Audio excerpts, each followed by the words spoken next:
कि जब दागे लगी गोली और हिरान मुहाला सुनसान हो जाई। नमस्कार, आप अभी देख रहे हैं भोजपुरी का सबसे बेहतरीन न्यूज़ चैनल तिलक न्यूज़। और इस समय हमारे साथ एक काफ़ी बेहतरीन कलाकार हैं भोजपुरी के छोटे बड़े सिंगर से मैं आपको मिलवाता रहता हूं। ऐसे ही हमारे साथ एक कलाकार है। क्या नाम है आपका?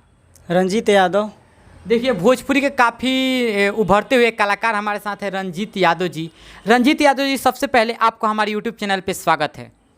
तिलक न्यूज़ के जितना भी देखे वाला दर्शक बने हमारा तरफ से प्रणाम बा और लख लख शुक्रगुजार बा। और चैनल के सब्सक्राइब करी जा। तिलक न्यूज़ के जितना भी व्यूअर बने, जय हो। अच्छा, भोजपुरी में गायकी कब ले शुरू कैले बनी? अभी 1 साल हो गई। 1 साल से गावत तनी का लागत कि भोजपुरी में पहचान बना पाइम आज के दौर के देखते हुए? देखी, कंपटीशन के ज़माना बा, सब कोई लागल बा तो हमहूँ लागल बा। नहीं एक दिन जे कि कर्म करते रहे के चाहिए, फल की चिंता ना करे के चाहिए, ठीक ना? तो कर्म कर रहल बानी, आगे तो जरूर ना कुछ जरूर एगो गाना बाजी। ऐसा हमारा सपना बा एगो बाजी तो हर कोई के पहचान मिलेला, हमरो पहचान मिली। अच्छा, का लागत कि आज के जातिवाद के दौर में केहू अहिरान पे, केहू बबुआन पे, केहू पासवान पे, केहू राजपूतान पे, सब पे ऐसे गाना गावता, ठीक बा? इनमें का लगता कि जातिवाद के दौर में बहुत नए नए कलाकार आवतन, जातिवाद पे गा के वायरल हो जाता ना, हो तो हिरान स्टार, बबुआन स्टार, पंडितान स्टार।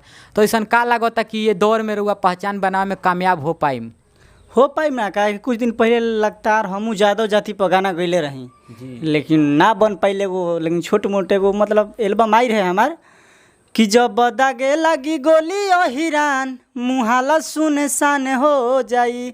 सबसे पहले हमारे यादव जाति में गाना रहे, लेकिन यह गाना के 10 जना कॉपी के लोग और लास्ट में टुनटुन यादव भी गए रहन, लेकिन उनकर स्ट्राइक मार के गाना उड़ा देवल गई। फिर भी अभी 30,000 व्यू लेके अभी चलत नहीं, फर्स्ट पर हमारे रहे, फर्स्ट पर बा। चलिए, बहुत अच्छा बा। अच्छा, ये बताई कि मान के चली कि भोजपुरी में जे जातिवाद करता, ठीक बा? अच्छा, जातिवाद के कितना दिन तक भोजपुरी इंडस्ट्री में, मतलब ऐसे मने जातिवाद कितना दिन तक चल सकता? मान ली जातिवाद तो आज भोजपुरी में बा, जातिवाद गा के रुआ कितना दिन तक पहचान बना सकत नहीं? अगर जातिवाद गावे के रुआ सोचत नहीं तो ना, ऐसा बात नहीं। अभी जातिवाद थोड़ा सा पहचान बनावे खातिर गावल जाला, लेकिन हम जातिवाद कैला से आगे नहीं बढ़ सकत। यादव जाति के ही खाली लोग न सुनिहन, जौन जात के गईब वही लोग न सुनिहन आगे। तो फिर देखी, अगर बड़ बने के बड़ियो तो देखी प्रोग्राम हर जात करावलन, तो अहिर के अगर गईब स्पेशल यादव जाति के सॉन्ग तो अहिरे न तारा के प्रोग्राम में बोले हन। बिल्कुल बिल्कुल, बात रहुआ बहुत सही बोलनी। अच्छा, ये बताएं कि जब भोजपुरी गायकी लाइन में आईनी तो माता पिता मतलब सपोर्ट कैलन? देखी, पहले तो ना सपोर्ट करत रहन, लेकिन हमारे गांव पर स्पेशल गाना आई रहे, बरुना के लड़का ब्रांड होला। अच्छा। तो थोड़ा सा पहचान मिलल, आदमी देखला ना, घर के गर्जीवन के लोग कहला कि तार लड़का अच्छा गावता। तो पहले ना करतन, लेकिन अब फुल सपोर्ट करलन। अच्छा, सपोर्ट करेलन। का कहलन कि बाबू भोजपुरी में गाना गावो? हाँ, भोजपुरी में गाना गावो, जतियाता मत गावो, अश्लील मत गावो, ये कहलन लोग। अच्छा, कहाँ से रहे वाला बानी? आरा से बनी। अच्छा, आरा जिला से बिलोंग करनी। हम चाहम कि आरा जिला कहीं ना कहीं पवन सिंह के गांव हटे, या पवन सिंह के जहाँ भी आरा से जे हुई सिंगर बा, कहीं ना कहीं पवन सिंह के भोजपुरी के पावर स्टार हन, भोजपुरी के मोहम्मद रफ़ी हन, उनकरे से सीखेला। तो हम चाहें कि पवन सिंह के गाना कोनो गा के दर्शन के सुना सकते तो हो जाए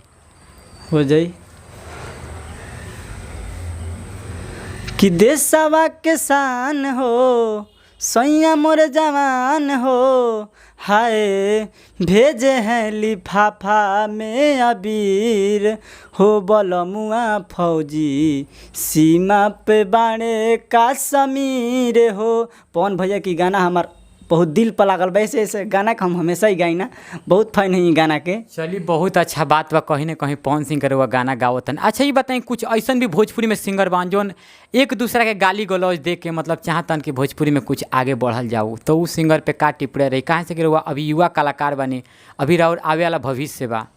अरे कुछ ना, लोग अपना आपको सोचेला कि कुछ दिन यूट्यूब पर मतलब चमके खातिर ट्रेंड में रही गाड़ी हम करा के दूँ, हमारा के 10 ट्रेंड करत रही, लोग हमारा के देखत रह, ट्रेंड से हमार गाना चले ना, गाना मेन चलावे खातिर सब करलन लोग। हम तारा गाड़ी दी हम। अच्छा, एगो और भोजपुरी में मतलब अभी ट्रेंड चलल बा कि पवन सिंह बड़बान की खेसारी लाल एगो भोजपुरी के काफ़ी बेहतरीन मतलब कहल जी तो अभिनेत्री है जो न्यूज़ चैनल पे जाके कहत रही कि खेसारी लाल बड़ त पवन सिंह बड़ त ये पर वो के मतलब के बड़ लागता पवन सिंह भोजपुरी के सबसे सुरीला मतलब सिंगर बान की खेसारी लाल ये बताई। देखी दोनों जना अपने आप में काम कम नहीं खन लोग, दोनों जना अपने आप के स्टारे बन लोग, तो इनका लोग में केहू के कम ना कहल जाओ, ठीक ना। ऐसे पर ज़्यादा हम टिप्पणी नहीं कर सकत। चलिए एकरा पर वो टिप्पणी ना कर सकेनी। हम चाहम कि एगो दर्शक खातिर बहुत ही अच्छा गाना अपन गा के सुनाई जौन राउर गाना बढ़िया बाजल। और अभी एगो आर्मी लवर एगो हमार सॉन्ग रहे, आर्मी लवर ट्रेंड कैलक ह। जी तो वही पे आर्मी लवर एगो गाना गहन भैया तो गा के पहले दर्शक के लिए हो ही जाए एक बार। तो देखी आर्मी लवर स्पेशल गाना आई रहे। अरे मेकअप पे मारी के कहाँ जाते बाड़ू, दिलवा अपन कामना के देते बाड़ू। तो लड़की कही तो वो कर लू क देखही में नंबर 1 बा, तो शादियों करे से करे के मन बा, आ एगो आर्मी लवर लइका पसंद बा हो। चलिए गाना बहुत मार्केट में बाजर, बहुत लइका स्टोरी ले गिना लो। चलिए बहुत अच्छा बात, देश खातिर गावत तनी रहलन भोजपुरी के काफ़ी बेहतरीन कलाकार रंजीत यादव जी। तो रउआ लोगन के वीडियो पसंद आयल तो हमारे चैनल सब्सक्राइब कर ली। जय हिंद जय भोजपुरी।